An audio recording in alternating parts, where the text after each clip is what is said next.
how are you all? That's what I'm doing, a little wellness check. How's everybody doing? Their heads, your hearts, everybody good?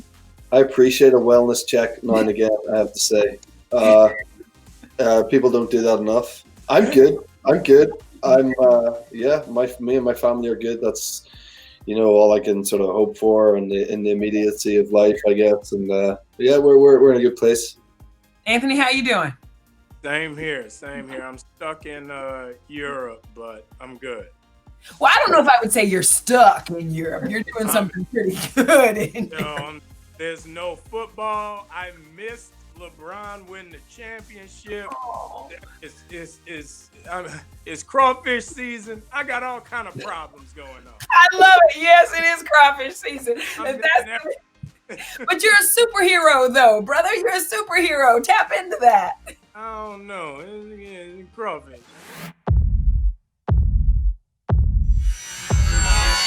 It's time. By the way, Anthony, you're not stuck in Europe once again. You're back on set shooting Falcon and Winter Soldier. How's it different from when you were there, COVID, and now you're back? Well, everybody's very afraid of each other. The food is bad because they have to pack it up somewhere else and bring it to us in Ziploc bags. It's awful. It's literally you're living in quarantine. It's not like the NBA bubble where they had like a barbershop and friends to hang out with. No, if you get within 6 feet of somebody, there's some little Czech dude coming poking you with a stick and saying you have food. So it's rough. But you're making my Marvel heart happy, so I appreciate that. I do. And can I just ask you, because this is the first time I've gotten to talk to you since we lost Chadwick, just, maybe a memory of him that you'll never forget. It's funny. I have a lot of memories of Chad, and I cared about him dearly as a friend. And the first time I met him was in 1998. I went down to Howard, and he was directing a play there. And my girlfriend at the time brought me into the theater to check out the Elizabeth Catlett collection. And he was in the black box in an office chair spinning around the room. And she was like, "Hey, Chad, I want you to meet my classmate at Juilliard, Anthony." And he goes, "Wait, I'm concentrating. Don't break my vibe." And he just spins around the room. And I was like, "It's nice to meet you, man." He's like, "I'm almost there."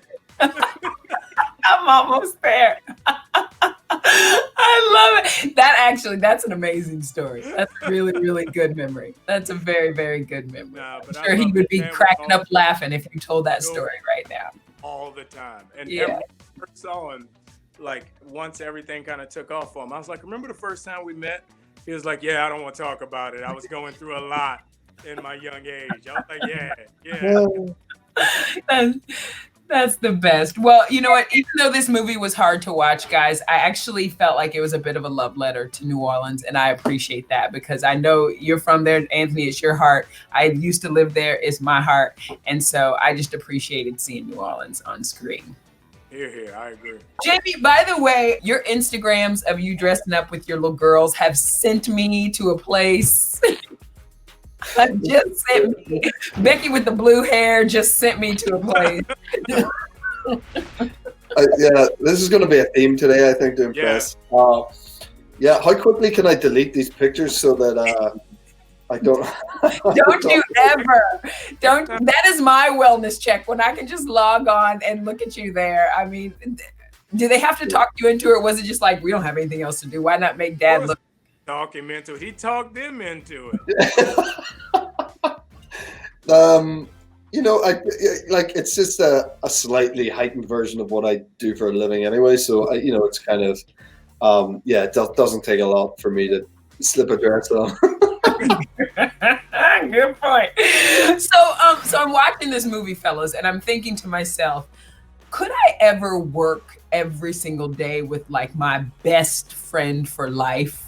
My answer, I don't think so. I mean, what do you all think? Anthony, I'm gonna start with you. Could you work every day, and especially in like a high stress situation like that, with your best friend for life? Well, I think you would have to, and I think most relationships, you look at it, your best friend is basically your second spouse. or sometimes your spouse is your second spouse. Yeah. Yeah. So, there are things that you share with your friend that you're not comfortable sharing with your spouse, and vice versa. So, being in that situation, spending that time, and the idea of the contemporary bromance is very different. If you ask any dude, he's out with his boys and his girl call, he's like, yo, don't say nothing. She gonna know I'm having fun. I'm going outside, Yeah. So it's just, you don't want to leave that good time. Yeah, for sure. What do you say, Jamie? Yeah, listen, I don't think I sort of love. I think working with anyone all the time like that, it would be difficult in any situation, best friend or not. That's what I kind of love about what we get to do for a living. That we have this whole new set of like players to play with every job, every TV show, whatever it is that we do. We get this whole new like family for like 3 or 4 months. And it's this lovely thing where you get to act like your best friends and you are for that time, and then some people you stay in good touch with, some people you don't stay as good touch, but you get on great when you see them. It's great, but there's not that sort of necessity to like always be with each other beyond what you're trying to achieve for that one movie or whatever, so I kind of like the way I couldn't do it all the time. That explains why you don't text me back.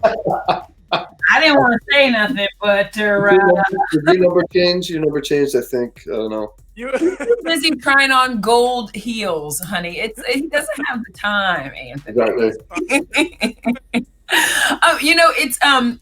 It's one of the themes of this movie, actually, one of the central theme of this movie, I think, is how we deal with the past, and do we romanticize it? Does it haunt us?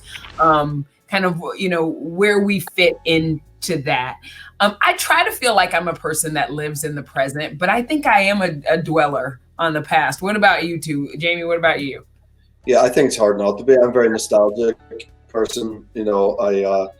I did a workout today, and I was working with a trainer, and he was like, should we listen to like 90s hits? I was like, I just had to sort of stop and chat to him like after every song. But there's nothing like 90s R&B though, honey. Come on now. No, but this was like it through like a British thing. It was a lot of like Brit pop, that sort of Oasis and something like Natalie and Bruce. But it was fun, and I think like isn't everyone trying to live in the present at all times? And Anthony and I both have young kids, and that keeps you fairly present. Mm-hmm. But outside of that, it's very easy to be thinking back to like what you deemed might have been a sort of better time for certain aspects of your life or whatever it was. So, but you try not to do that too much. I don't think it's too healthy. Yeah. What about you, Anthony? Are you I'm here with you, or like I'm thinking about what happened? You know what? I realized this weekend, my niece, we had a baby shower this weekend for my niece at my house, and all of my siblings was there, but I wasn't there because I'm stuck in Europe. So I had to zoom in to see the baby shower. Mm-hmm. And I realized I left home when I was 16. I've spent the last 25 years of my life trying to make my sisters like me. Oh.